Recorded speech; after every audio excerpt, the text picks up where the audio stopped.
दिल से दिल्ली, जी हाँ, दिल्ली की बातें होंगी, दिल्ली वालों के साथ होंगी। दिल्ली में आकर जो बसे हैं वो दिल्ली में किस तरीके से काम कर रहे हैं, कुछ खास मेहमानों से आपको मिलवाएंगे हम इस सीरीज़ में। और आज जो हमारे मेहमान हैं वो हैं आम आदमी पार्टी के एक ऐसे नेता जो जितनी बार चुनाव लड़े हैं हर बार जीते हैं। उन्हें हराना नामुमकिन साबित हुआ है, अभी तक वो अनबीटेबल हैं। बुराड़ी से आम आदमी पार्टी के विधायक संजीव झा, बहुत स्वागत है संजीव जी आपका। बहुत बहुत धन्यवाद आपका। और संजीव जी, एक नेता के बारे में बहुत सारी बातें होती हैं, एक नेता के बारे में लोग जानना चाहते हैं।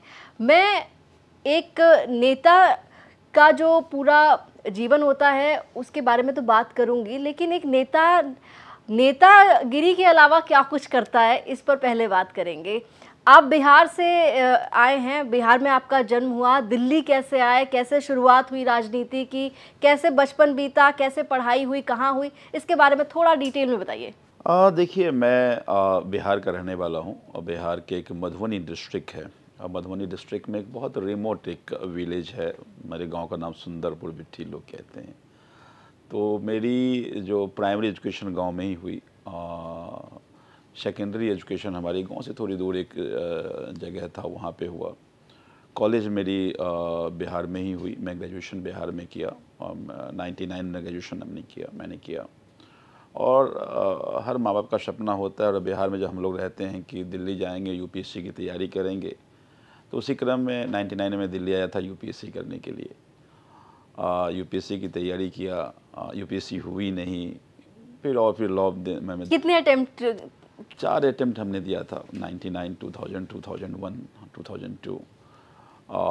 फिर लॉ हमने किया। उसके बाद फिर अपनी कैरियर परस्यू किया हमने। और लेकिन सोशल एक्टिविज़म जब मैं बिहार में था तब भी जो अलग अलग इशू सोसाइटी के हैं उसको लेकर रेज करता रहता था। तो दिल्ली में भी आया तो वो जो एक सोशल जो एक आपके अंदर का जो एक कीड़ा है वो ख़त्म होता नहीं है। तो यहाँ भी हमने इन्वायरमेंट को लेकर के हम लोग शुरू में आंदोलन किया करते थे। लगता था कि इन्वायरमेंट का प्रोटेक्शन होना चाहिए, उस पर बात किया करते थे, अवेयरनेस किया करते थे। फिर स्लम्स में जाकर देखा, मैं स्लम्स पहले कभी देखा नहीं था। तो दिल्ली के स्लम्स की हालात गांव से भी बहुत बदतर थी। तो वहाँ फिर हमने बच्चों को एजुकेशन वहाँ पे होती नहीं थी, बेसिकली छोटे छोटे बच्चे काम में लगा दिए जाते थे। तो उनके लिए अवेयरनेस का काम, उन बच्चों को पढ़ाने का काम, ड्रग्स एडिक्टर बच्चे को अलग अलग सेंटर्स में रिहैब करने का काम, ये सब करते रहे पढ़ाई का अपनी नौकरी के साथ साथ। 2011 में आंदोलन हुआ और वो आंदोलन लगा कि ये ज़रूरी है, बिकॉज एक तरह से पॉलिटिक्स कॉमन मैन को फॉर ग्रांटेड लेता है। रोज़ पेपर पढ़िए तो करप्शन की खबरें दिखती थी। तो जब ये अन्ना जी के नेतृत्व में आंदोलन हुआ तो हम लोग उसके हिस्सा हो गए। और उसके बाद वो आंदोलन जैसा जैसा रूप लेता गया, 2012 में पार्टी बनी तो हम पार्टी के हिस्सा हो गए। और 13 में मुझे पहली बार चुनाव लड़ने का मौका मिला। और मुझे याद है कि जिस कॉन्स्टिट्यूएंसी से मैं अभी विधायक हूँ, मैं वहाँ 2013 में ही गया था वहाँ पे अवेयर करने के लिए लोगों को। और 13 के जब नवंबर दिसंबर चुनाव आया तो मुझे पार्टी ने चुनाव लड़ने की जिम्मेदारी दी और वहाँ की जनता ने मुझे 13 में चुनाव जिता दिया। फिर 15 में दूसरी बार मैंने लड़ा तो 15 में भी बड़ी मार्जिन से, मुझे याद है कि पहली बार 60,000 वोट मुझे मिला था और मैं 10,000 वोट से जीता था। दूसरी बार की मार्जिन हमारी 68,000 की हो गई थी, अंतर 68,000 का था। तीसरी बार 88,000 का अंतर था। फिर चौथी बार अभी हम जीत के आए हैं, 20,000 का मार्जिन रही है। तो मुझे ये लगता है कि हम कोई सोच के तो नहीं आए थे कि राजनीति में जाना है। रैदर मुझे लगता था कि राजनीति हम लोगों के लिए बनी भी नहीं है, पर मुझे लगता था कि एक सिटीजन ऑफ दिस कंट्री हमें अवेयर रहना चाहिए और सिस्टम को से सवाल पूछते रहना चाहिए। लेकिन सब डिस्टाइंड होता है। और फिर जैसे जैसे मैंने कहा कि आंदोलन की पंडित से हुई, हम लोग इससे हिस्सा बनते गए और आज पॉलिटिक्स में है। और आप कह रहे हैं कि चौथी बार मेरी जनता ने मुझे जिता करके विधानसभा भेजा है। अच्छा, आपने बताया कि आप बिहार से जब दिल्ली आए तो सपना यूपीएससी क्लियर करने का था, यानी कि संजीव झा को अधिकारी बनना था, आईएएस बनना था। हाँ, ये देखिए बिहार में ये कॉमन सपना है बच्चों का भी, बच्चों के माँ बाप का भी।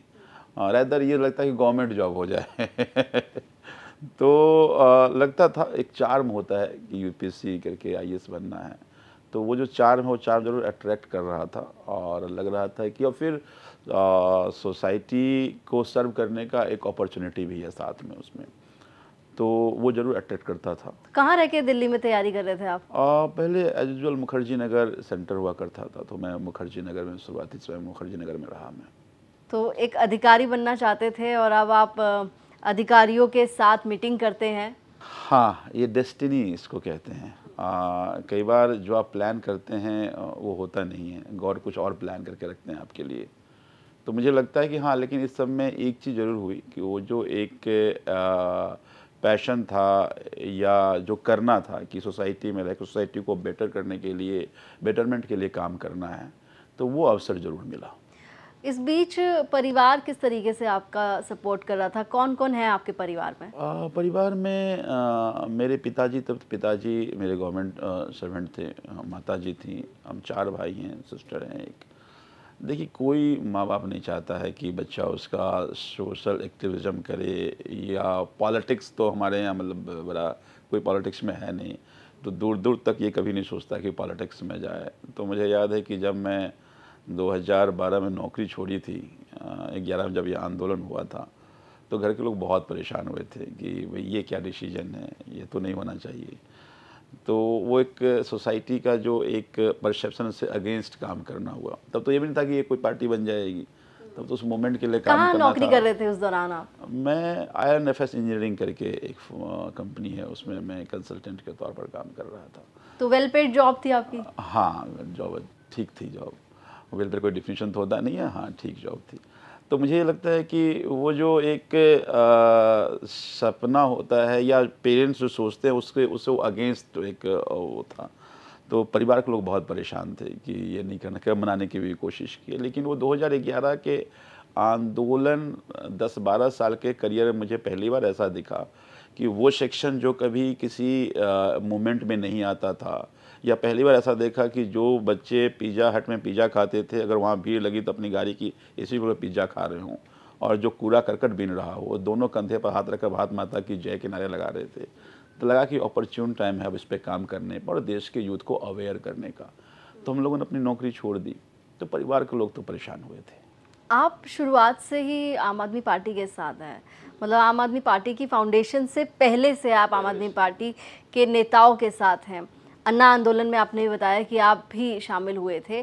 अरविंद केजरीवाल से पहली मुलाकात कैसे हुई, फिर कैसे आपका उनके साथ जो है कांटेक्ट डेवलप हुआ, फिर साथ में काम करना शुरू किया? ये भी अजीब इत्तेफाक है। मैं अन्ना को बड़ा पसंद करता था मैं। तो 2011 अप्रैल में जब अन्ना आ रहे थे, तो मुझे बॉम्बे या महाराष्ट्र कुछ मेरे साथी थे, उन्होंने कहा कि अन्ना जा रहे हैं और आप उनके साथ उनका ध्यान रखना। तो हमारी जो अपनी टीम थी, तो मैं तो अन्ना के साथ गया था और वहाँ मेरी मुलाकात अरविंद जी से हुई और मैं अरविंद जी को पहली बार सुना था वहाँ पे। तो मुझे बड़ा अच्छा लगा जिस पैशन से और जो एक काउ सेंट्रिक उनकी जो एक जिद रहती है, वो मुझे बड़ा अच्छा लगा। तो फिर उनसे बातचीत हुई और बातचीत का सिलसिला बढ़ता गया, फिर हम लोग साथ हो गए। फिर मैंने IAC युवा मंच नाम की एक टीम बनाई जिसको मैं लीड कर किया करता था, और ऐसे ही फिर सफ़र चलता रहा। फिर तब से लेकर सबके साथ हूँ। आपने बताया कि आप अन्ना के साथ बैठे थे, लेकिन आम आदमी पार्टी जब बनी तो अन्ना इस विचार के खिलाफ थे। देखिए, मुझे लगता है कि अरविंद केजरीवाल की आप जर्नी अगर देखेंगे तो वो हमेशा सॉल्यूशन की तरफ बात करते हैं। मुझे भी लगता था कि पार्टी नहीं बनना चाहिए, लेकिन उनका जो एक सवाल था उसका जवाब हमारे पास नहीं था। अरविंद केजरीवाल जी का ये कहना था कि ठीक है, हम 2011 अगस्त में कर रहे थे आंदोलन, अप्रैल में हज़ारों लोग आए, अगस्त में लाखों लोग आए, फिर धीरे धीरे लोग घटते गए, क्योंकि आंदोलन में हमेशा लोग तो नहीं आएंगे। दूसरी बात, पॉलिटिकल पार्टी को लगता है कि चलो ये आंदोलन करते हैं, आंदोलन का एक टाइम पीरियड होता, ख़त्म हो जाएगा, फिर क्या करेंगे ये लोग। तो चैलेंज भी करते थे, अच्छा ठीक है जी, बहुत अगर बदलना चाहते हो तो पार्टी बना के दिखा दो, कुछ करके दिखाओ। तो उनका कहना था कि ये 2 साल के हम 200 साल तक लड़ते रह जाएंगे, कुछ नहीं होने वाला, क्योंकि लॉ मेकर तो वास्तव में यही लोग हैं, लॉ मेकिंग तो यही करेंगे। तो फिर रास्ता क्या है? तो रास्ता तो फिर पॉलिटिकल रास्ता ही है। और मुझे लगा कि बात तो ठीक है कि ये आंदोलन देश में आज़ादी के बाद से बहुत सारे हुए, उस आंदोलन का रिजल्ट कभी भी सकारात्मक नहीं रहा, या वो रिजल्ट कभी बहुत बड़ा क्लासिकल चेंजेस फंडामेंटल चेंजेस लेकर के नहीं आया।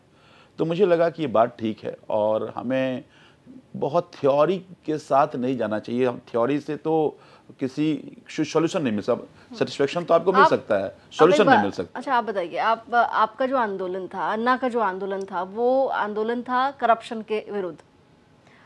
दिल्ली में शीला दीक्षित की सरकार थी, वो सरकार सत्ता से बेदखल हो गई। आम आदमी पार्टी और उस दौरान फिर कांग्रेस के समर्थन पे ही वो सरकार बनी भी थी। जब आपने चुनाव लड़ा, सीटें आपको उतनी नहीं आई जितनी चाहिए थी दिल्ली में सरकार बनाने के लिए। ये कैसे हुआ? जिस पार्टी के लिए, जिस सरकार के खिलाफ आपने पूरा आंदोलन चलाया, फिर उसी के साथ आपने गठजोड़ कर लिया। ये हम सब के लिए भी डाइजेस्ट होने वाली चीज़ें नहीं थी। और मुझे याद है कि जब हम जीत करके आए, और फिर ये राजनीति का एक ऐसा स्वरूप होता है जिससे हम रूबरू हुए पहली बार, कि हम 28 सीट हमारे पास था, 8 सीट उनके पास था, हम जितने प्रोमिसेस किए थे। अब कांग्रेस बिना शर्त उपराज्यपाल को समर्थन दे आया और कहा देखो ये तो मैं पहले ही कहते थे झूठ बोल रहे हैं, ये जो कहते थे करेंगे नहीं, करना होता सरकार बना लेते। अब फिर हम ऐसे फंसे हुए थे कि अगर हम नहीं करते हैं तो उनका जो ये आरोप है कि नहीं ये कर नहीं पाएंगे, मैं तो पहले ही कह रहा था इनको कुछ पता नहीं है राजनीति के बारे में, कुछ भी प्रोमिसेस कर देते हैं। दूसरी तरफ था कि अगर सरकार बनाए तो कांग्रेस कैसे बनाएंगे, हम कांग्रेस के खिलाफ लड़के आए हैं। फिर तय ये हुआ कि जनतंत्र में जनता मालिक होता है। फिर पूरे दिल्ली में सभाएं करी गई कि क्या करना चाहिए। मेजॉरिटी लोगों ने कहा कि नहीं सरकार बना लो, आप प्रोमिसेस पूरा करो। और फिर लगा कि ठीक है जनता कह रही है, तो फिर कोई अपना पर्सनल कोई स्टेक नहीं। तभी मैंने कहा कि सिद्धांत में उलझ करके सॉल्यूशन को ना छोड़ो, सॉल्यूशन क्या है वो बात करो। मुझे याद है कि पहली बार इतिहास में ऐसा हुआ होगा कि आप कोई पार्टी सत्ता में आने के 48 घंटे के अंदर, मुझे याद है अरविंद केजरीवाल जी को 104 डिग्री फीवर था, उस फीवर में मीटिंग हो रही है और 48 घंटे के अंदर बिजली आधे हो गए थे और पानी मुफ्त हो गया था। तो पहली कोई ऐसी पार्टी जो कोई वादा किया और अपने वादे में इतना संजीदा है कि सत्ता में आते ही उसको बदला। और 49 दिन ही सरकार चली थी, क्योंकि फिर हमारा जो लोकपाल का मसला था उस पर कांग्रेस पीछे हटी, बैकफुट में हट गई। ये भी इतिहास में पहली बार ऐसा हुआ कि कोई पार्टी प्रोमिसेस की थी तो उस प्रोमिसेस को अलायंस पार्टनर पूरा नहीं होने दे रहा है तो कि हम सत्ता छोड़ देते हैं। पूरा देश सन्नाटे मांगे, ये कैसे हुआ, ये तो नहीं हो सकता, कोई मुख्यमंत्री पद कैसे छोड़ सकता, वो पहली बार बना है। लेकिन 49 दिन की जो सरकार थी, मैं आपको एक वाकया बताता हूँ। मैं विधायक था अपने यहाँ, हमारे यहाँ एक बीजेपी के बड़े सीनियर कार्यकर्ता थे और उनका बिजली का बिल, पानी का बिल बरसों से ठीक नहीं हो रहा था। वो ट्राइब्यूनल में गए, कोर्ट में गए, सरकार हमारी बनी और उसने मैसेज किया जेडारो को कि भाई अगर आप बिल ठीक नहीं किया तो मैं केजरीवाल को कंप्लेन कर दूंगा। तो उसने बोला कि भाई साहब अगले ही दिन बिल ठीक करके मुझे मैसेज आया कि आप चेक कीजिए आपका बिल ठीक हुआ। बोला ये तो चमत्कार था। तो वो जो 49 दिन की गवर्नेंस लोगों ने देखा, उस गवर्नेंस को लोगों के जहन में आ गया और एक कारण 2015 में फिर एक हिस्टोरिक मैंडेट आया। तो मुझे हम जो आप सवाल जो आपने शुरू की थी, हमारे लिए भी राजनीति में ऐसा कुछ होता है या करना पड़ता, ये पहली बार देखने को मिला था। सैद्धांतिक तौर पे हम भी सहमत नहीं थे, लेकिन मुझे लगता है वो ठीक ही हुआ। और मुझे लगता है कि अगर वो नहीं हुआ होता तो इस देश में शिक्षा और स्वास्थ्य का भी मुद्दा नहीं बनता। आज 10 साल बाद आज सब पार्टियाँ कुछ शिक्षा स्वास्थ्य पर बात करने पर मैंने मजबूर किया है। 15 में शानदार इतिहास दर्ज किया आपकी पार्टी ने, आम आदमी पार्टी ने ज़बरदस्त तरीके से जीत हासिल की, 67 सीटें आप लेकर आए। फिर 20 में भी कमाल किया आपने, मतलब उसी तरीके का मैंडेट आपको मिला, आपकी पार्टी को मिला। लेकिन 20 से 25 आते आते आपकी पार्टी में बहुत उथल पुथल हुई। आपकी पार्टी के शीर्ष नेताओं पर करप्शन के चार्जेस लगे। अरविंद केजरीवाल, मनीष सिसोदिया, सत्येंद्र जैन, संजय सिंह, ये तमाम नेता जेल होके आए और उसके बाद 25 का चुनाव पार्टी हार जाती है।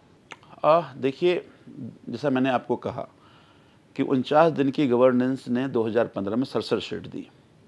5 साल दिल्ली में काम हुए और दिल्ली के सरकारी स्कूल की जीर्ण अवस्था में थी, अमेजिंग चेंजेज आए। मोहल्ला क्लिनिक खुला, अस्पताल में दवाइयाँ मुफ्त मिलने लगी, प्राइमरी इलाज चाहे मोहल्ला क्लिनिक में जांच हो, इलाज हो, बहुत अच्छा होने लगा। बिजली फ्री मिलने लगा लोगों को, पानी फ्री मिलने लगा लोगों को। अनाथ कॉलोनी में खूब डेवलपमेंट के काम हुए। 2020 के चुनाव जब हम लड़ रहे थे तो 20 में ये भी पहली बार हुआ कि कोई पार्टी या पार्टी का मुखिया ये कहता है कि अगर हमने काम किया है तो काम के नाम पे वोट करना। याद कीजिए 20 का चुनाव, दूसरी तरफ तमाम वो radical agenda Bharatiya Janata party का था, हिंदू, मुसलमान, शाहीन बाग, पता नहीं क्या क्या एजेंडा थे। दूसरी तरफ अरविंद केजरीवाल कहते नहीं, मैंने काम किया तो काम के नाम पे वोट करना। और फिर 2020 में लोगों को, दिल्ली की जनता ने 70 में 62 सीटें हमें दी। अब भारतीय जनता पार्टी को ये एहसास हुआ कि अरविंद केजरीवाल का दिल्ली का ये मॉडल देश के और जगह भी जा रहा है। पंजाब में भी पहले में सीटें मिली, बाद में सरकार बनी हमारी, तो लगा कि बाहर तो हराना बहुत मुश्किल है, तो अरविंद केजरीवाल को ख़त्म करना है तो दिल्ली में ख़त्म करना पड़ेगा। पर दिल्ली में ख़त्म करें कैसे?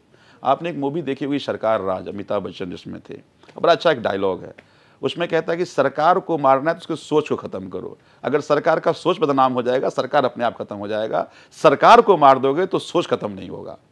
तो कहा, तो उसको बदनाम करने की कोशिश की गई, और तब से शुरू हुआ ये तमाम एपिसोड कि एक्साइज नाम का एक करप्शन का एक ताना बना बुना गया, जिस ताने मुने में आज तक लगभग 1000 रेड हुए, सब नेताओं को जोड़ लीजिए तो आज तक 1 रुपया कहीं बरामदी नहीं हुई।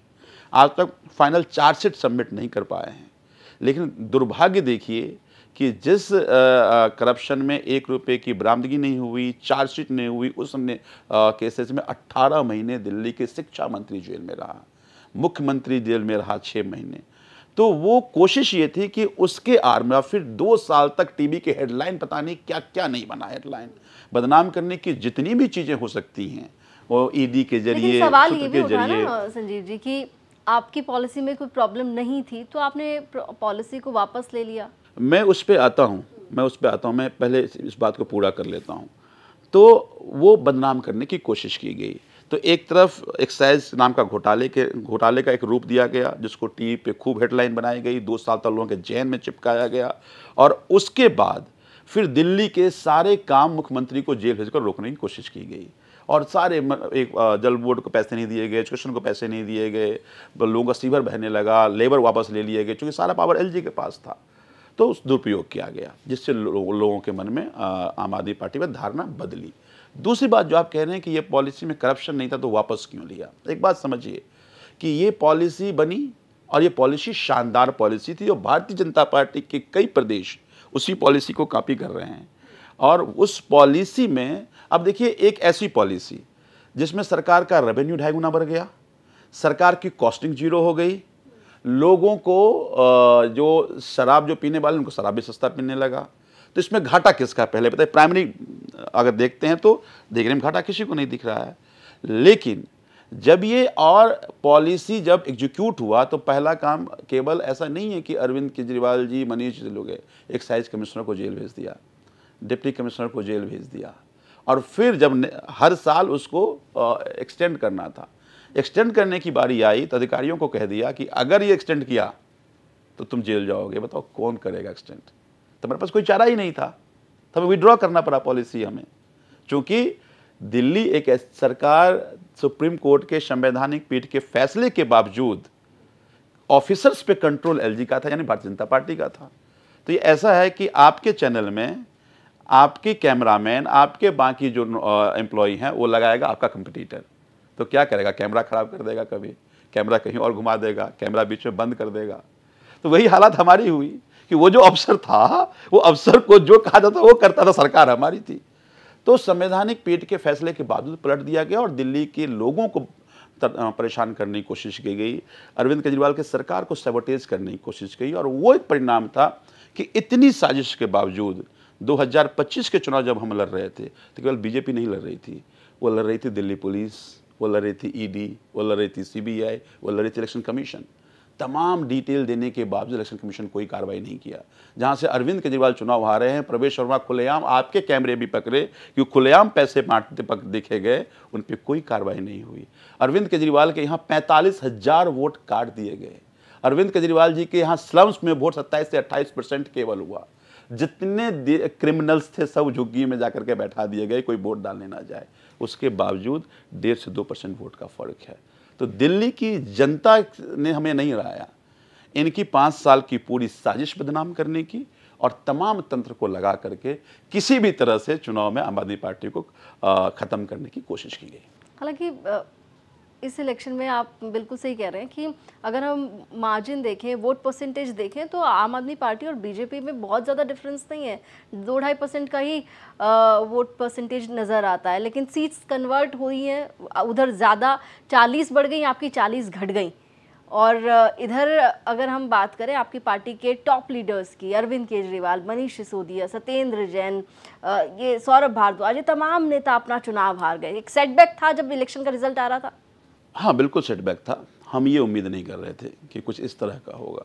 लेकिन फिर जब जिस तरह से चुनाव लड़ेगी, देखिए, एक मुझे ये लगता है कि आज इस देश में election commission backbone less election commission है, एक वैसी जुडिशियल अथॉरिटी, एक इंडिपेंडेंट इकाई जिसकी जिम्मेदारी है कि ट्रांसपेरेंट तरीके से चुनाव कराए।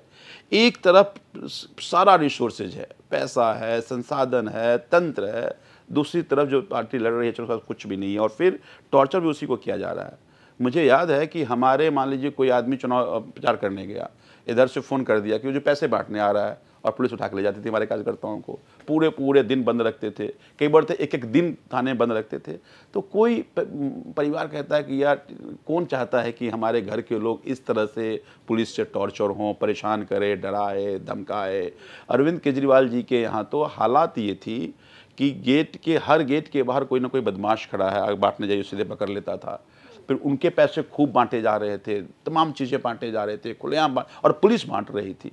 आप देखिए, हम 11 सीट 1000 से कम के मार्जिन में आ रहे हैं, 18 सीट हम 2500 से कम के मार्जिन में आ रहे हैं। आप बहुत बड़ा एक एलिगेशन लगा रहे हैं दिल्ली पुलिस पे कि दिल्ली पुलिस पैसा बांट रही थी। ये मुझे लगता है कि अगर आपके कैमरे ईमानदारी से अपने पत्रकारों के नीचे पूछेंगे तो वो आप बताएंगे, क्योंकि सब जानते हैं। परेशानी ये थी कि आखिर आवाज़ कौन उठाएगा, इन तंत्र के खिलाफ लड़े। तब मैंने कहा कि ये सब जिम्मेदारी इलेक्शन कमीशन की है। देखिए, टीएन शेषन ने एक बेंचमार्क बनाए थे, उसके बाद इलेक्टोरल रिफॉर्म हुआ, लेकिन 2014 के बाद से जिस तरह से इलेक्शन कमीशन तब अपनी आंख मूंद करके एक पार्टी को सपोर्ट करने के चक्कर में उन्होंने उस अथॉरिटी को तहस नहस कर दिया है, और इसका नुकसान देश की जनता को भी हो रहा है। और अपोजिशन बार बार इस बात को उठा रही है। तमाम तरह के मॉडर्निटी के बावजूद इलेक्शन कमीशन उसको ठीक करने की कोशिश नहीं कर रही है। आज तो एआई का सब जमाना है, आप तो हर जगह कैमरे लगा दीजिए, एआई के जरिए पता कर लीजिए। तो इलेक्शन कमीशन चाहे अगर तो गड़बड़ियाँ रुक सकती हैं। आप बताइए ना, मैं मतलब हमारे यहाँ भारतीय जनता पार्टी एक प्रत्याशी को अनऑफिशियल लड़ने का 5-5 करोड़ रुपया पार्टी दे रही है। वो जो खर्चा कर रहा है अलग कर रहा है, फिर पार्टी अलग से खर्चा करती है। दूसरी तरफ हम लोग बिना पैसे के, बिना कोई तंत्र के, बिना कोई ताकत के चुनाव लड़ रहे हैं। तो आपकी अभी हमने रैलियां देखी हैं, काफ़ी बड़ी ग्रैंड रैलीज आप आम आदमी पार्टी की भी होती रही हैं। देखिए, रैलियां होना और पैसे बढ़ना दोनों अलग अलग बात है। रैलियां इसलिए हो रही है कि लोग हमें पसंद कर रहे हैं, लोग आ रहे हैं, लोग को हम ला नहीं रहे हैं। आप किसी भी प्रोग्राम में देख लीजिएगा कि आपको उसमें दिख जाएगा, लाए हुए लोग, आए हुए लोगों में फ़र्क दिखता है। तो आप जाएंगे तो आपको फ़र्क दिख जाएगा। तो लोग आना मतलब पैसा ज़्यादा खर्चा हो रहा है ऐसा नहीं है। पैसे जिस तरह से यहाँ बांटे जा रहे हैं, तमाम चीज़ें बांटे जा रहे हैं, तमाम हमने सबूत भी दिए हैं, वो ये दर्शाता है कि इलेक्शन कमीशन अगर फेयर नहीं रही तो उसका नुकसान देश की जनता को, पोजीशन को और होगा।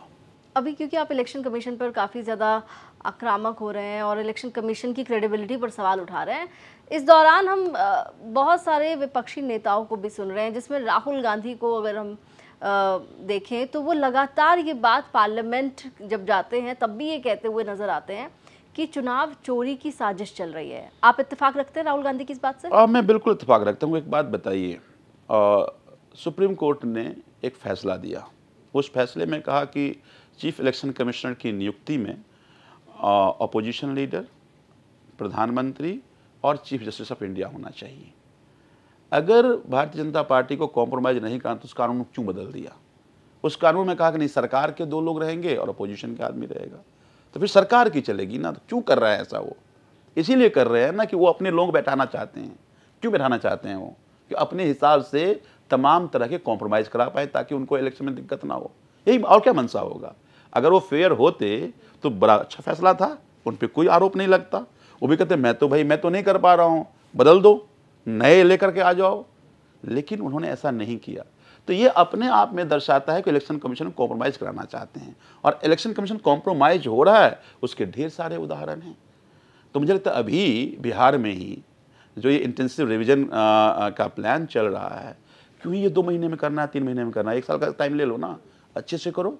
तमाम गड़बड़ियाँ सामने आ रही हैं, तमाम चीज़ें सामने आ रहा है, तो ऐसी क्या आफत आ गई कि आप इस चुनाव से पहले करना है? तो ये जो एसआईआर बिहार में हो रहा है, ये तो पूरे देश में कराने की बात चल रही है। नहीं कराएं, हम इसके विरोध में नहीं हैं, पर हम ये कह रहे हैं, इसमें 2 सवाल बनता है। एक कि आप ये कह रहे हैं, अब मैं दिल्ली में मैं रहता हूँ, मेरे पास मेरा वोटर आई कार्ड है, मेरे पास मेरा आधार कार्ड है।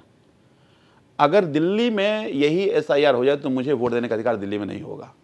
मेरे पास प्रॉपर्टी का पेपर है हमारे पास, ना बाकी कोई डॉक्यूमेंट। मेरे पास 2 ही डॉक्यूमेंट हैं यहाँ पे। मैं किराए के घर में रहता हूँ और मेरे पास आधार कार्ड है और मेरे पास वोटर आई कार्ड है। आप दोनों को वैलिड डॉक्यूमेंट मान ही नहीं रहे हो। आप आज भी किराए के मकान में? मैं आज भी किराए के मकान में रहता हूँ।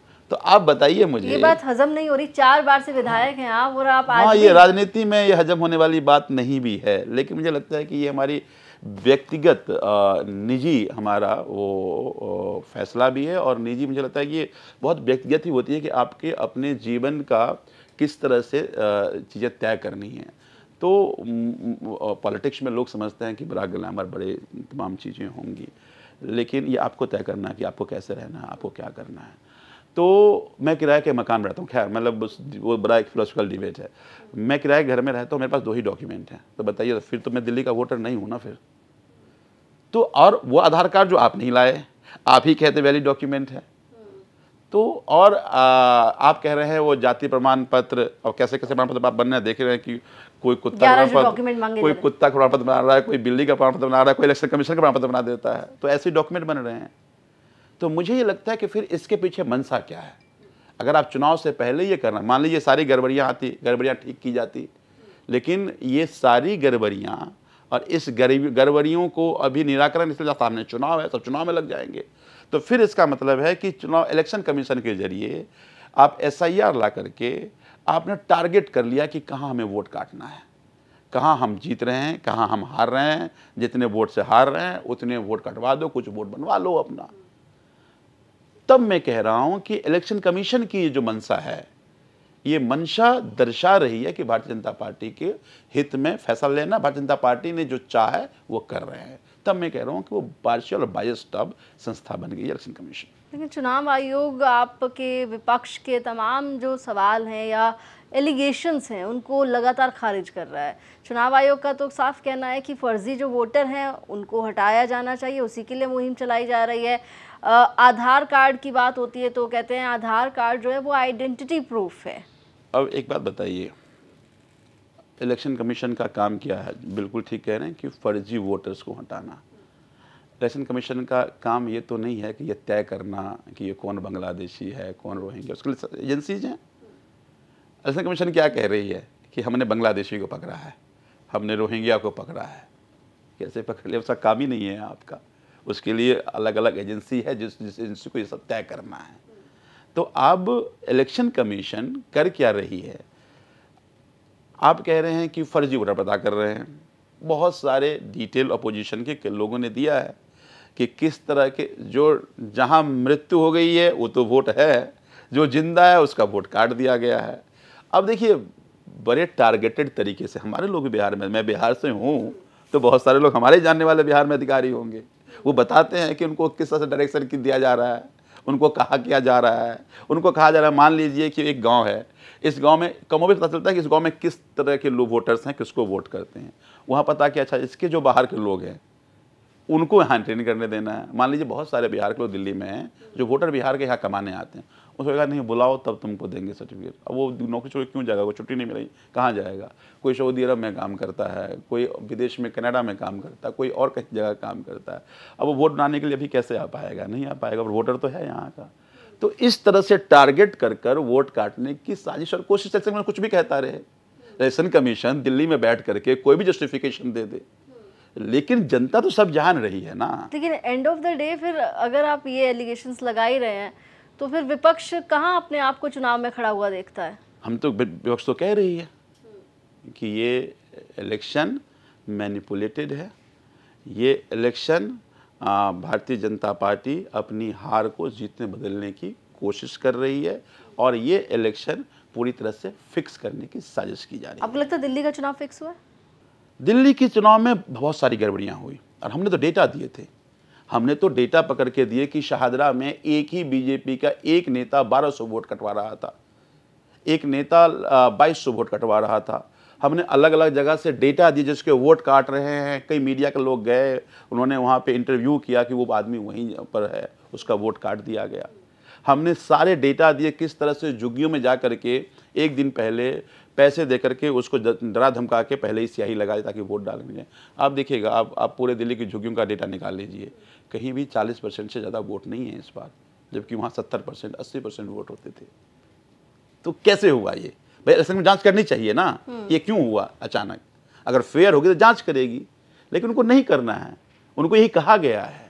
दुर्भाग्य है कि मैं बार बार कह रहा हूँ, एक ऐसा स्वतंत्र इकाई जिस पे इतनी बड़ी जिम्मेदारी थी वो कॉम्प्रोमाइज हो रहा है और इससे इस देश की जनता को नुकसान हो रहा है। जब रिजल्ट आया दिल्ली का, अरविंद केजरीवाल से मिले आप? हाँ, क्या रिएक्शन था उनका? बिल्कुल मिले। देखिए, मुझे लगता है कि फैसला कोई भी हो उसको स्वीकार कर लेना चाहिए और हम सबने स्वीकार किया। अपोजिशन की जिम्मेदारी है, रोज़ हम उठा रहे हैं सवाल को। 6 महीने में ही दिल्ली की जनता त्राही त्राही कर रही है। अब देखिए, पता नहीं अगला सवाल क्या है, मैं पहले ही बता देता हूँ आपको। देश के प्रधानमंत्री दिल्ली आए और दिल्ली में उन्होंने कहा कि दिल्ली की एक भी झुग्गी नहीं तोड़ी जाएगी। उन्होंने कहा कि अरविंद केजरीवाल की जो वेलफेयर योजनाएं थी एक भी बंद नहीं होगी। आज देखिए, सारी झुग्गियाँ बारी बारी से तोड़ी जा रही है, सब पे नोटिस लगा दे रहे हैं। इनका एजेंडा था, मैनिफेस्टो में लिखा था, जहाँ झुग्गी वहीं मकान। आज जहाँ झुग्गी वहाँ बन गया मैदान, है ना। जितनी अरविंद केजरीवाल की वेलफेयर स्कीम थी सब धीरे धीरे बंद। आते ही पहले बिजली का रेट 10% बढ़ाया, फिर उन्होंने मोहल्ला क्लिनिक को बंद किया, फिर उसके बाद अब पानी के बिल आना शुरू हो गया, अस्पताल में दवाइयाँ मिलना बंद हो गया, सारे एसओएससी बंद कर दिए। जो हम स्पेशलाइज स्कूल चलाए थे, इंजीनियरिंग के लिए अलग स्कूल, मेडिकल के लिए अलग स्कूल, संगीत म्यूजिक के लिए अलग स्कूल, स्पोर्ट्स के लिए अलग स्कूल, डिफेंस में जाने का अलग स्कूल, ये सब स्कूल सबको बंद खत्म कर दिया। तो 6 महीने में आज दिल्ली त्राही त्राही, मार्केट व्यापारियों का दुकान तोड़ा जा रहा है, अनुसाजी कॉलोनी में बुलडोजर चल रहा है। तो दिल्ली 6 महीने में ही त्राही त्राही कर रहा है और इस मुद्दे को हम सड़क पे भी और सदन में भी उठा रहे हैं, हमारी जिम्मेदारी है। रेखा सरकार पर हम बाद में आएंगे, लेकिन आपकी सरकार के दौरान कुछ फैसले लिए गए, चुनाव के दौरान भी कुछ फैसले हुए थे, उस पर एक बार बात कर लेते हैं। अरविंद केजरीवाल का स्टेप डाउन करना, पीछे हटना मुख्यमंत्री की पद से और आतिशी को मुख्यमंत्री बनाने का जो फैसला, ये कैसे लिया गया था? ये सहमति से थी और ये फैसला अरविंद केजरीवाल जी का था। ये फैसला फिर पीएससी इस बात पे मुहर लगाई, जो हमारी अपेक्स बॉडी है, इस बात पे मुहर लगाई कि ठीक है, मुख्यमंत्री बनना चाहिए और जनता की अदालत में जाना चाहिए। क्योंकि तब तक ये तमाम रोज़ एक नई कहानियाँ, रोज़ नई कहानियाँ, रोज़ झूठी कहानी लेकर आते थे। तो मुझे लगता है कि ये फैसला पूरी पार्टी का था। आतिशी का नाम सबसे पहले आया? हाँ, क्योंकि सीएम साहब ने रिकमेंड किया और बाकी लोगों ने तो सहमति जताई। आपकी पार्टी कांग्रेस पार्टी के साथ लोकसभा इलेक्शंस में साथ में थी, चुनाव लड़ा आपने साथ में मिलके, लेकिन विधानसभा इलेक्शन में कोई अलायंस नहीं हुआ। और अब वो जो अलायंस लोकसभा में हुआ था इंडिया गठबंधन में, जब आम आदमी पार्टी शामिल थी, अब हम ये सुनते हैं कि वो अलायंस भी अब खत्म हो गया है। क्या ये सही बात है? हाँ, देखिए, ये जो 2024 का लोकसभा का इलेक्शन था, जिस तरह से भारतीय जनता पार्टी और प्रधानमंत्री रोज़ इंस्टीट्यूशन को कॉम्प्रोमाइज़ करा रहे हैं, मैं नहीं कर रहा, सुप्रीम कोर्ट बार बार कह रहा है कि ईडी एक मशीनरी की तरह उपयोग हो रही है, ईडी एक स्वतंत्र जांच इकाई जैसा नहीं दिख रही है। कई फैसले में ये सुप्रीम कोर्ट ने कहा। तो चाहे ईडी हो, चाहे सीबीआई हो, चाहे दिल्ली में ही कॉन्स्टिट्यूशन बेंच के फैसले को बदल करके अध्यादेश ला करके आपने चुनी हुई सरकार की शक्ति को छीन कर किसी एक व्यक्ति को दे दिया, अपने हाथ में ले लिया आपने। या सुप्रीम कोर्ट के फैसले जिसमें चीफ इलेक्शन कमिश्नर की नियुक्ति होती थी, उसको आपने अध्यादेश ला करके पलट दिया आपने। तो रोज़ जिस तरह से कॉन्स्टिट्यूशन को कॉम्प्रोमाइज़ करने की कोशिश की जा रही थी, जिस तरह से कहते थे 400 पार आएंगे तो संविधान बदल देंगे, तो लगा कि जब बात संविधान पे आ जाए, जनतंत्र पे आ जाए, तो पार्टी और सिटीजन दोनों होने के नाते हमारी जिम्मेदारी है कि हम एकजुट होकर उसकी रक्षा करें। आज हम या आप बात कर पा रहे हैं या हम चुन करके आए, इसलिए जनतंत्र और संविधान है। तो अगर उसको कॉम्प्रोमाइज़ होगा तो लोग इकट्ठा होंगे और सभी पार्टियां इकट्ठा हुई, तय हुआ कि हम इस मानसिकता के खिलाफ लड़ेंगे और उसके परिणाम भी हुए। जो 400 पार की बात करते थे अपनी मेजॉरिटी तक नहीं पहुंच पाए। तो वो इस देश के संविधान जनतंत्र बचाने की लड़ाई थी। ये प्रयोग कोई पहली बार नहीं हुआ। याद कीजिए इमरजेंसी के दौर में भी जब संविधान को कॉम्प्रोमाइज़ या कमज़ोर करने की कोशिश की गई तब भी पार्टी इकट्ठा हुई, और इकट्ठा होनी चाहिए, और आगे भी ऐसा प्रतीत होगा तो फिर इकट्ठा होंगे। मतलब आम आदमी पार्टी कांग्रेस के साथ फिर साथ आ सकती है अगर मान लीजिए इसी तरह से मैं कोई भविष्यवक्ता तो नहीं हूँ, पर मुझे लगता है कि इस देश के संविधान अगर ख़त्म करने की साजिश कोशिश बदस्तूर चलता रहे और कमज़ोर करने की कोशिश की जाए, तो मुझे लगता है सबकी जिम्मेदारी है कि फिर मिल करके उसको रोकने की कोशिश की जाए। लेकिन मुझे लगता है कि दिल्ली जब हम चुनाव लड़ रहे थे तो दिल्ली में चुनाव हम अपने किए गए काम के बल पे लड़ रहे थे, दिल्ली में गवर्नेंस के मॉडल पे लड़ रहे थे। तो मुझे लगता है ये कारण था कि हम नहीं लड़े, और कोई हमारा ही नहीं, बंगाल में इंडिया अलायंस के पार्टनर ममता दीदी थी, पर जब चुनाव वहाँ हुआ तो अलग अलग लड़े। केरला में सीपीआई इंडिया अलायंस का हिस्सा थे, पर जब स्टेट के चुनाव था अलग अलग लड़े। यही डेमोक्रेसी की खूबसूरती भी है। अगर आप और कांग्रेस साथ में दिल्ली विधानसभा चुनाव लड़ती, आपको लगता है कुछ फर्क आता? नहीं, मुझे लगता है कि सच पूछिए तो जो लोकसभा में चुनाव साथ लड़े उसका भी नुकसान हुआ, ईमानदारी से मान लेना चाहिए। लोगों को ये लगता है कि जो कांग्रेस इतनी करप्शन कर रही थी, जिस कांग्रेस को लोगों ने दिल्ली में खिलाफ वोट किया, उसके साथ अब खड़े हो गए। अब इस चुनाव में मैं ऐसा महसूस हुआ, जब 2025 का चुनाव लड़ रहे तो एक चोर दरवाजे से भारतीय जनता पार्टी और कांग्रेस मिल के चुनाव लड़ रहे थे। एक दो बार एक्सपोज भी किया इनके अपने लोगों ने, याद होगा एक इनके ओखला के नेता हैं, वो बीजेपी कांग्रेस की मीटिंग हो रही थी, वहाँ पहुँच गया वो और वीडियो बनाने लगा कि तो अजय माकन, बीजेपी के कुछ नेता, अमरिंदर लवली सब बैठ के मीटिंग कर रहे थे।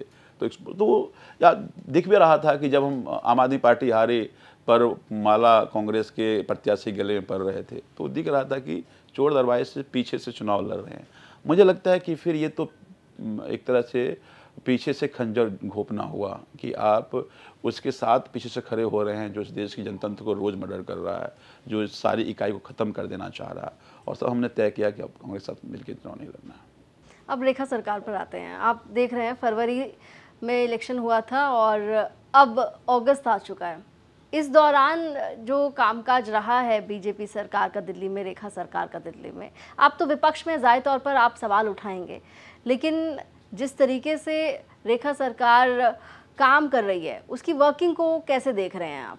मुझे लगता है कि 6 महीने में ही, मैंने पहले ही कहा कि जनता बहुत परेशान है। याद कीजिए कि मुख्यमंत्री जीत के आई और किसी टीवी चैनल पे उन्होंने कहा कि इस बार दिल्ली में वाटर लॉगिंग नहीं होगा।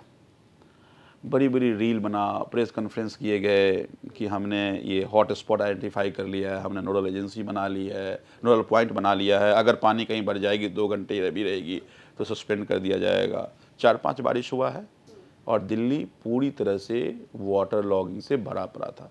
पहली बार सीपी के दुकानों में पानी घुसा। पहले सीपी दुकान में कहीं पानी नहीं जाता था, सीपी के दुकानों में पानी घुस गया। आईटीओ पे आपने देखा कि 8-9 घंटे तक लगातार वाटर लॉगिंग हुई पड़ी थी। दिल्ली के अलग अलग इलाकों में इसी तरह से वाटर लॉगिंग था। तो आपने जो आकर के कहा 6 महीने समय था आप पे, अब चाहते तो कर सकते थे, आपने नहीं किया। दूसरी बात, इन्होंने कहा था यमुना, आपने जीतने के बाद आप सबने रील देखा होगा, चैनल ने चलाया भी, कि यमुना की सफाई की अभियान तेज़ी से शुरू हो गई। लेकिन अभी जो जुलाई की रिपोर्ट थे कि पॉल्यूशन यमुना में और बढ़ गया है। मेरी जो कॉन्स्टिट्यूंसी यमुना के किनारे, वहाँ साफ़ यमुना हुआ करती थी, लेकिन इस बार 2 महीना पहले सारी मछलियाँ मर गई। जितने भी वाटर में जो जीव जंतु होते हैं, वो चूँकि बीओडी ज़्यादा होने के कारण वो जीव जंतु सबकी डेथ हो गई, तो यमुना और गंदी हो गई। तो दूसरा वादा भी जो इन्होंने कहा था कि हम करेंगे, बहुत तेज़ी से काम होगा, उसमें वो फेल रहे। तीसरा उन्होंने कहा था कि नहीं, जितने भी जन कल्याणकारी योजनाएं अरविंद केजरीवाल की सरकार में थी वो सारी जारी रहेगी, उसको सारे को बंद कर दिया। चौथा इन्होंने कहा था कि ये भाई जहाँ झुग्गी वहीं मकान, एक भी झुग्गी, प्रधानमंत्री कह के गए थे।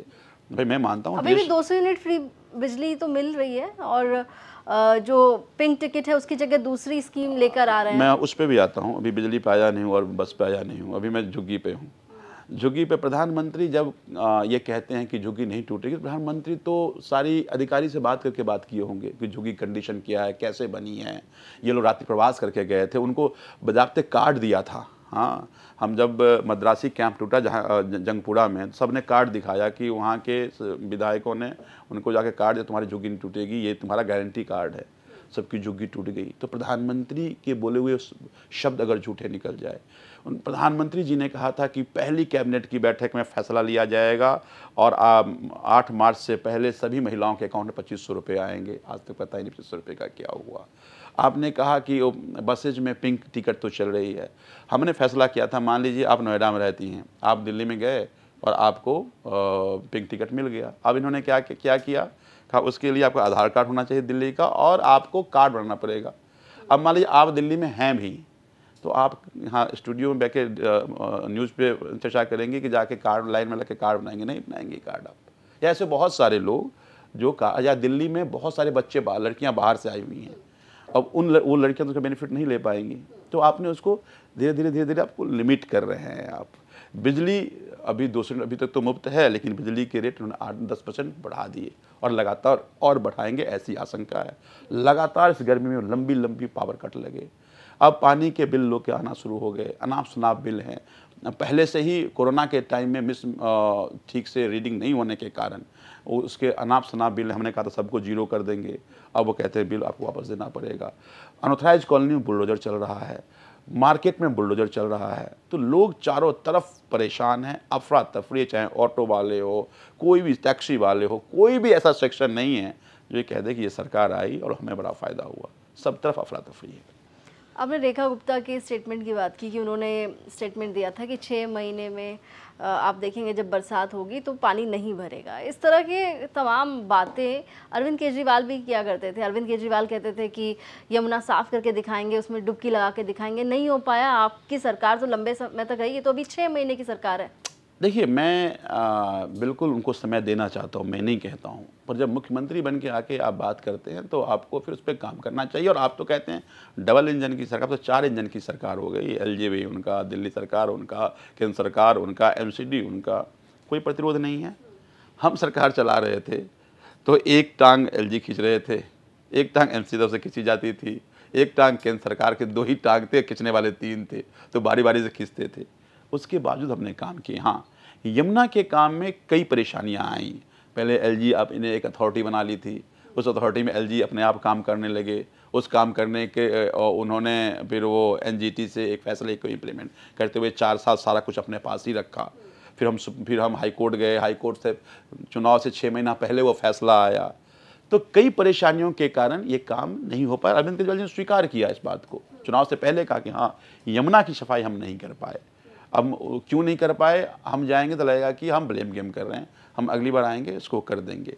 तो मुझे लगता है कि एक नेता का ईमानदारी से बात मान लेना और जो काम किया है उसको जनता के सामने रखना, वो हमने किया, जनता का फैसला आया। लेकिन हम ये कह रहे हैं कि अब आप कोई प्रतिरोध नहीं है, अब सब आपका है। और मुझे ये लगता है कि आज कोई भी काम आप नहीं कर पा रहे हैं तो फिर आपकी वो इनएफिशिएंसी है, और एक भी काम नहीं कर पा रहे हैं तो फिर मुझे लगता है कि कम्पिटिटिव फील्ड और हैं। जनता को आपने झूठा वादा किया, जनता को आपने गुमराह करके वोट ले लिया, आज जनता ठगा हुआ महसूस कर रही है। आप विपक्ष में हैं और अच्छी खासी स्ट्रेंथ है आपके पास विपक्ष में भी। लगातार आप तमाम मुद्दों की बात कर रहे हैं। आपको लग रहा है कि जो मुद्दे आप उठा रहे हैं उस पर जनता का साथ आपको मिल रहा है? बिल्कुल मिल रहा है। हमने एक झुग्गी बचाओ आंदोलन किया था जंतर मंतर पे। आप देखेंगे बारिश हो रही थी, उसके बावजूद हजारों लोग वहाँ जमा थे। जिस झुग्गी में जा रहे हैं, हमें देख करके उनको एक आशा, निराशा हो गई है कि पता नहीं अब तो हम नहीं बचेंगे। जब हम लोग जाते हैं उनके आशा नहीं, ये लोग हमारे लिए लड़ने वाले लोग हैं, ये आगे अब तो कुछ होगा, हमारे लिए कम से कम लड़ेंगे तो सही। तो वो जो लोगों को अब विश्वास लौट रहा है आप पर? विश्वास तो पहले भी था, गुमराह के कुछ लोग शिकार हो गए, कुछ एजेंसी जैसा मैंने कहा उसके कई सारे कारण हैं ऐसा। और विश्वास नहीं होता तो फिर हम ये 1.5% का 2% का फ़र्क नहीं होता, फिर वो फ़र्क बहुत लंबा होता। तो मुझे लगता है विश्वास तो पहले भी था, अब उनको लगता है कि हमसे बहुत बड़ी गलती हो गई। झुग्गियों में जानवरों कह रहे हैं कि हाँ हमने गलती, लोग आपस में गाली गलौज आपस में करने लगते हैं। हमने कहा था पैसे ना लो, हमने कहा था फलाना ना करो। अब तमाम तरह के लोग आपस में लड़ाई झगड़ा करते हैं कि अच्छे लोग थे, सच्चे लोग थे। अब देखो इनके जाने के बाद हमारी जीवन आफत में आ गई है। तो लोगों को आम आदमी पार्टी के प्रति अभी भी खूब भरोसा है, अरविंद केजरीवाल जी के प्रति लोगों का भरोसा है। और जब भी हम लोगों के बीच में जाते हैं तो लोगों के मन में एक आशा, एक किरण दिखाई देती है, उनके चेहरे पे खुशी दिखाई देती है इस निराशा के भाव में। क्या प्लान है अब अरविंद केजरीवाल का आगे? देखिए, मुझे लगता है कि दिल्ली में विपक्ष की भूमिका में हैं। और दिल्ली में हम मजबूती से लड़ रहे हैं। हम नेशनल पार्टी हैं। पंजाब में चुनाव अरविंद केजरीवाल जी तैयारी करा रहे हैं अपने पंजाब यूनिटी के साथ। गोवा में चुनाव की तैयारी करा रहे हैं। हम गुजरात में चुनाव की तैयारी कर रहे हैं। आगे भी बिहार में चुनाव आने वाला है, बिहार में चुनाव की तैयारी कर रहे हैं। तो अरविंद केजरीवाल जी अब नेशनल पूरे देश में आम आदमी पार्टी का एक्सपेंशन और आम आदमी पार्टी चुनाव लड़ पाए उसकी तैयारी करा रहे हैं। दिल्ली में वापसी कैसे होगी? आज चुनाव करा दीजिए। इलेक्शन कमीशन को कह दे कि जरा होता है ना विश्वास मत हासिल कर लेना तो जनता के विश्वास मत हासिल करने के लिए जाएं। अगर 5 सीटें भी आ जाए तो मुझे बता दीजिएगा। आपको लगता है कि अगर दिल्ली में आज इलेक्शन हो जाए तो आम आदमी पार्टी जीत जाएगी? इनके 5 सीट नहीं आएंगे। वो जो अब जनता देखिए, एक बात समझिए। किसके 5 सीट नहीं आएंगे? बीजेपी के? हाँ, बीजेपी की नहीं आएगी। एक बात बता दूं मैं आपको, गुजरात में बाई इलेक्शन था और हमारे एक प्रत्याशी चुनाव लड़ रहे थे और वहाँ पे भारतीय जनता पार्टी तमाम तंत्र, सरकार उनकी है, तंत्र तो है ही, एक एक बूथ पे एक एक मंत्री लगा दिया, लेकिन जनता खड़ी हो गई और 18,000 वोट से हमारा प्रत्याशी गोपाल इटालिया जीत करके आए। तो जनता जब ठान लेती है ना, फिर ये सारे तंत्र धरे रह जाते हैं। तो अब अगर दिल्ली में चुनाव अभी हो जाए तो फिर अब पैसे बैठने जाएंगे तो लोग दौड़ा दौड़ा कर मारेंगे। अब चूँकि 6 महीने में देख लिया है कि ये तो कहते हैं ना कि वोट माने जाते हैं तो साधु के बेच में राम राम राम राम करते वोट मांगते हैं, और यूं ही जीत जाते हैं तो फिर रावण हो जाते हैं। लोगों को, उसी लोगों का संहार करने लगते हैं जो जिसने इनको जिताया है। तो लोगों ने इनका रावण का रूप देख लिया है। तो बाई इलेक्शन में जो आम आदमी पार्टी को जीत मिली है, उन्होंने अपनी सीटें बचा ली हैं, आपको लगता है ये आम आदमी पार्टी के लिए एक बूस्टर का काम कर रहा है? बहुत बड़ा। सीट केवल बचा ही नहीं ली।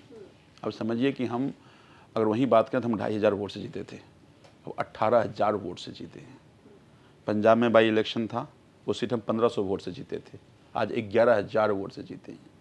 तो दर्शा रहा है ना कि लोगों का विश्वास आम आदमी पार्टी के तरफ है, और तमाम तंत्र के बावजूद। तो मुझे लगता है कि एक ये जनता के लिए भी और कार्यकर्ता के लिए एक मोरल बूस्टर का काम जरूर करता है। और मुझे पूरा विश्वास है कि आने वाले गुजरात का चुनाव ऐतिहासिक होगा। और बिहार में भी लड़ रहे हैं आप? हाँ, बिहार में भी चुनाव लड़ रहे हैं हम। और मुझे लगता है देखिए, चूँकि हम नेशनल पार्टी हैं और नेशनल अल्टरनेटिव देना हमारी जिम्मेदारी है।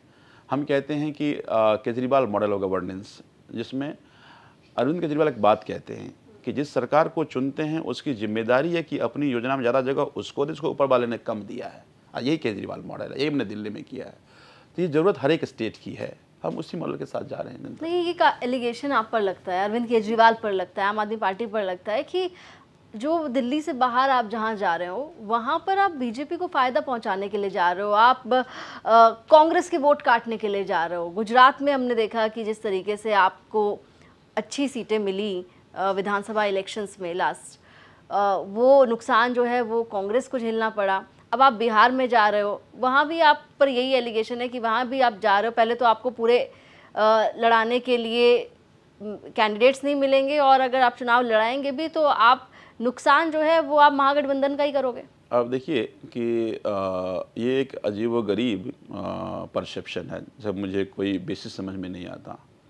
अब गुजरात में 30 साल से बीजेपी नहीं आई है या कांग्रेस नहीं आई है, हम तो पिछली बार ही लड़े हैं ना, तो 25 साल में वो आ जाते हैं। तो इसका मतलब है कि वो आ ही नहीं सकते, जनता मानती है। दूसरी बात, हिमाचल भी लड़ रहे थे हम, हिमाचल कांग्रेस भी नहीं जीतती, हिमाचल कांग्रेस जीत गई, हम चुनाव लड़ रहे थे। तो ये जो तमाम तरह के परसेप्शन हैं, ये परसेप्शन मुझे लगता है कि वो बनाने की कोशिश की जाती है, जो जिसको जैसे कहीं बीजेपी को सूट करता है, कहीं किसी पार्टी को सूट करता है, तो सूट करने के लिए परसेप्शन बनाते हैं। मुझे लगता है जनतंत्र में जनता इतनी बेवकूफ़ नहीं है। जनता इस बात को लेकर बहुत क्लियर है कि जीतना किसको, हराना किसको। हम अपना एजेंडा को लेकर के जा रहे हैं, पसंद आएगी हम जीत जाएंगे, नहीं पसंद आएगी और समय लगेगा। लेकिन मुझे लगता है कि अल्टीमेट यूनिवर्सल ट्रुथ वही है जो अरविंद केजरीवाल जी ने दिल्ली में करके दिखाया है। तो हम उस बात को और समय लेकर समझाएंगे, लेकिन ये सब बातें केवल बातें, इसमें कोई सच्चाई नहीं है। अच्छा, राज्यसभा कौन जा रहा है? ये तो मैं तो बहुत छोटा इकाई हूँ अपनी पार्टी का। आप पार्टी के साथ शुरुआत से हैं, अरविंद केजरीवाल के करीबी हैं। हाँ, बट ये बीएससी तय करेगी। क्या अरविंद केजरीवाल या मनीष सिसोदिया में से कोई एक होगा? पार्टी तय करेगी इस सब बातों को। मुझे लगता है कि ये सब बात पीएससी के जो मेंबर हैं वो शायद भी बता पाएँ, लेकिन वो भी नहीं बता पाएंगे जब तक कमेटी बैठ के तय नहीं करेगी। तो ये कहना तो नामुमकिन है। अच्छा, दिल्ली की हम बात कर रहे हैं, आखिर में दिल्ली को आप कितना जानते हैं, कैसे देखते हैं, इस पर बात करेंगे। दिल्ली के बारे में जब बात होती है तो ये कहा जाता है कि दिल्ली का जो खाना है वो बहुत ही मतलब स्वादिष्ट है और दिल्ली जैसा खाना लोग ढूंढते हैं बाहर। आप मानते हैं बात? हाँ, मुझे लगता है कि दिल्ली के पुराने दिल्ली में खाना खाने जाएंगे आप, पुरानी दिल्ली की जो खाने की जो टेस्ट है, मुझे लगता है कि लोग उसको मिस करते हैं जो पुरानी दिल्ली जाकर खाना खाते हैं वो। तो मुझे लगता है कि दिल्ली दिल वालों का शहर है। क्या फेवरेट स्पॉट्स हैं दिल्ली में आपके, और क्या क्या पसंद है दिल्ली के खाने में? देखिए, मुझे लगता है कि जनरली मैं चांदनी चौक जाया करता हूँ। स्ट्रीट फूड मुझे बहुत पसंद है, तो स्ट्रीट फूड मैं खाता हूँ जगह जगह पर। तो मुझे लगता है कि वो मुझे बड़ा मतलब टेस्टी सा लगता है। तो जब कभी भी, वैसे तो थोड़े से मैं हेल्थ कॉन्शियस हूँ, लेकिन स्ट्रीट फूड इतना अच्छा लगता है कि वो लुभाता है और जाके खाते हैं फिर उसको। और जब पार्टी के लोग सब साथ होते हैं और कहीं बाहर का प्लान बनता है दिल्ली में ही, तो कहाँ जाना पसंद करते हैं? ऐसा चलिए, हमारा कोई ऐसा कभी पार्टी का ज्वाइंट प्लान बना ही नहीं। हमारी पार्टी, हमारी जब भी कोई मीटिंग या ऐसा बैठक, हम पार्टी ऑफिस तक ही जाते हैं। ऐसा कुछ अब इस तरह का कोई टूर प्लान बना नहीं। लेकिन मुझे लगता है कि दिल्ली में जब कभी टूर प्लान बने तो हम सब चांदनी चौक जाकर के चांदनी चौक के जायके का लुत्फ़ उठाना पसंद करेंगे। चलो, बहुत शुक्रिया इस गपशप और तमाम बातों के लिए। और जैसा आप बता रहे हैं कि पूरा कॉन्फिडेंस है आपको कि दिल्ली में अगर चुनाव अब हो जाए तो आम आदमी पार्टी जीत जाएगी। वो तो अभी वक्त बताएगा, उसमें तो अभी वक्त लगेगा, लेकिन बाकी जो आपकी तैयारियां चल रही हैं उनके लिए शुभकामनाएं। बहुत बहुत धन्यवाद आपका, बहुत बहुत शुक्रिया। धन्यवाद।